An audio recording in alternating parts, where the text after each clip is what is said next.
برتكون رازي بونين لدجي تجريدا للسر ريبر عبدالله أوجلان لهرمين باكور و رجلات السورية روج بروج زيدت بن خلكن باجاري رقايج بو آزاديا فيزيكيا ريبر آبو داكتن قاطان بصدان شيني اندامين بارتيا سوريا بيش روجي انجمنا جنان آزنوبيا و انجمنا جنان رقاية تفلي مشيبون مج بيشيا قادا جنا آزاد يا لباجير دست بيكر و لبيش باركا ريبر عبدالله أوجلان و گوهري ميتينگه دي ميتينگه دا داخويانيك جالي انجمنا گشتيا رقاية هات داين و هات گوتن تجريدا كو دولتا ترك لديجي ريبر عبدالله أوجلان بيكتينا لديجي زاگونين ناونتوي امروواهية هروها بانگل رخستنين مروفي و سيبتي هاته كرن كو بأركي خرابن و تجريدا لديجي ريبر آبو بداوي بكن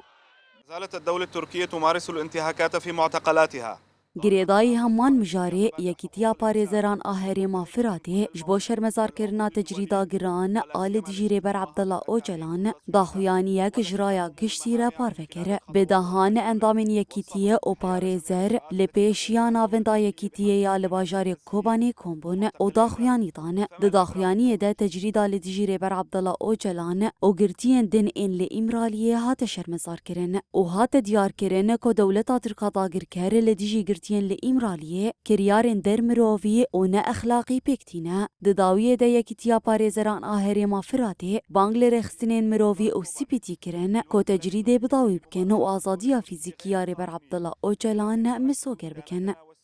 للدور السلبي للجنة مناهضة التعذيب وكافة المؤسسات الحقوقية الدولية وندعوها للخروج عن صمتها والقيام بمهامها وواجباتها.